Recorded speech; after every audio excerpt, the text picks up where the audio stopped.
सुरेंद्र राजपूत, बताइए, आम आदमी पार्टी के सामने क्या अस्तित्व का संकट है? क्या क्या पार्टी बिखर जाएगी? क्या कांग्रेस का रिश्ता आम आदमी पार्टी से क्या होगा?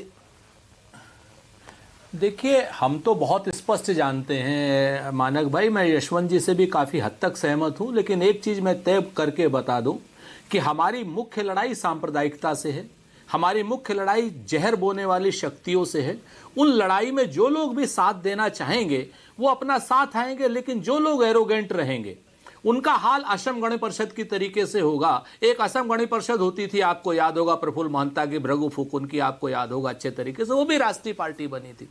सत्ता में आम आदमी पार्टी की परेशानी क्या है कि आज तक वो विपक्ष में रहे ही नहीं, इसलिए वो सिर्फ आरोप पर आरोप, आरोप पर आरोप और झूठ पे झूठ बोलते रहे। जैसे आप ही के चैनल पे मैंने कहा था, आपको याद होगा, कि जमुना मैया में जहर डालने का काम कोई हिंदुस्तानी नहीं कर सकता। मेरे ऊपर बड़ा आरोप लगाया आप पार्टी वालों ने कि भाजपा से मिल गए हैं, ऐसे हो गए हैं, वैसे हो गए, लेकिन मैं फिर जिम्मेवारी से कहता हूं कि इस तरीके के झूठ बोलने से जनता में बचना चाहिए, अपनी विश्वसनीयता को बढ़ाना चाहिए।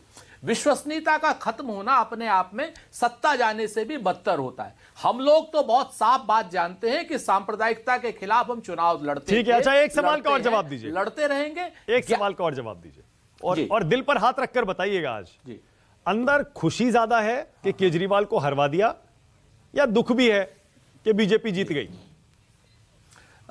मैं आपका इस सवाल का जवाब इस तरीके से दूं, अभी शिवम त्यागी जी बड़े अहंकार से बोल रहे थे। भारतीय जनता पार्टी वालों को चाहिए कि जीत को विनम्रता से स्वीकार करें।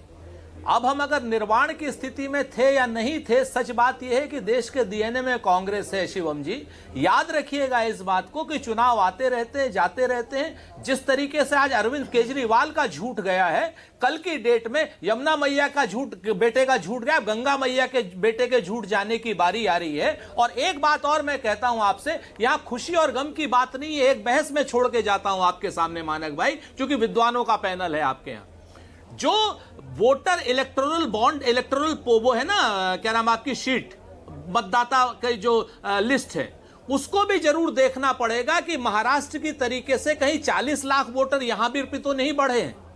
चुनाव आयोग में इस बात को जरूर देखना पड़ेगा कि अनवांटेड तरीके से वोट कहां कहां कैसे कैसे बढ़े। जैसे महाराष्ट्र में हर विधानसभा में 30 से 35 हजार वोट बढ़े हैं और वहां भाजपा जीती है। कहीं ऐसा तो नहीं है कि उत्तर प्रदेश, क्या नाम, ये दिल्ली में भी इसी तरीके से किया, और उत्तर प्रदेश के मिल्कीपुर में तो आपके सामने है कि प्रशासन का और शासन का जो नंगा नाच हुआ है, उससे चुनाव एक सेकंड बस, जल्दी से, कम शब्दों में अगर आप बता पाएं, पंजाब की सरकार रहेगी या चल जाएगी? सुरेंद्र राजपूत, आपको क्या लग रहा है? देखिए, हम पंजाब की सरकार के खिलाफ है। पंजाब की सरकार को तो एक सेकंड नहीं रहना चाहिए, क्योंकि पंजाब की सरकार ने अपना इकबाल खो दिया है। सीमांत राज्य है और सीमांत राज्य में पार्टी टूट जाएगी क्या? भारतीय, क्या नाम सर, ये जो आप पार्टी के लोग, मुझे ये नहीं पता क्या होगा, लेकिन पंजाब में आप पार्टी की सरकार नहीं रहनी चाहिए, देश हित में नहीं है। नहीं, सरकार की बात नहीं कर रहा हूं, चुनाव अभी वहां उसमें समय है। मैं कह रहा हूं पार्टी टूट जाएगी क्या आम आदमी पार्टी पंजाब में? और अगर टूटी तो आप ऑपरेशन लोटस का आरोप लगाएंगे क्या, या फिर कहेंगे नहीं भाई ये तो उनको तो होना ही था ऐसा? नहीं, देखिए,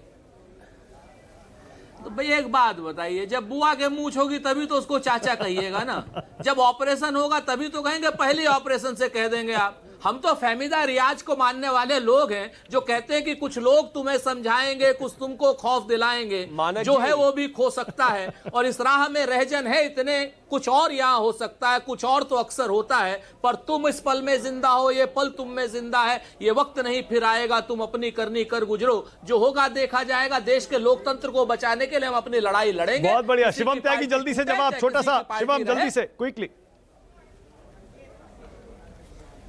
जब जब तू मुझको अपने जैसा करता है, तब तब अहंकार की लड़ाई और जिंदगी भरता है। मैं एग्जाम्पल देना चाहता हूं, मैं जिस दिन सुरेंद्र राजपूत जैसा हो गया, उस दिन मैं अपने जैसा कहां रह जाऊंगा भाई? मुझे अपने जैसा करने में क्यों लगे हुए हो? मैं अहंकार नहीं, आत्मविश्वास की बात कर रहा हूं। अगर 0 सीट लेकर भी आप यहां बैठ सकते हैं, लड़ सकते हैं, तो मैं जीतने के बाद आपसे बात तो कर ही सकता हूं।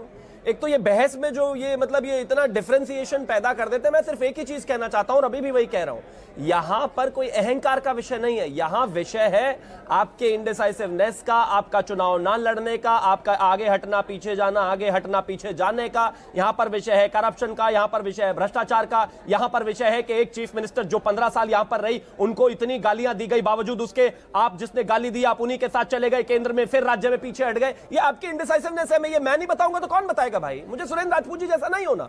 और अंत में एक और चीज, जीत सहर्ष स्वीकार आदरणीय प्रधानमंत्री जी के नेतृत्व में जो हुआ यह अविस्मरणीय है। और मैं मानता हूं कि इस देश में और दुनिया में धरती पर कुछ लोग हमेशा ही रिकॉर्ड बनाने के लिए आते हैं, चाहे वो 2014 में पहली बार पूर्ण बहुमत की सरकार लाना हो, चाहे 2019 में उसको रिपीट करना हो, चाहे 2024 में उसको रिपीट करना हो, और चाहे दिल्ली में 1993 के बाद से इस तरह का मैंडेट लाना हो। यह ऐतिहासिक है। कुछ लोग इतिहास बनाने के लिए ही आते हैं और उनके मार्गदर्शन में इतिहास बनता है। ऑलराइट, मुझे ब्रेक लेना है। शिवम एक सेकंड, शिवम मुझे ब्रेक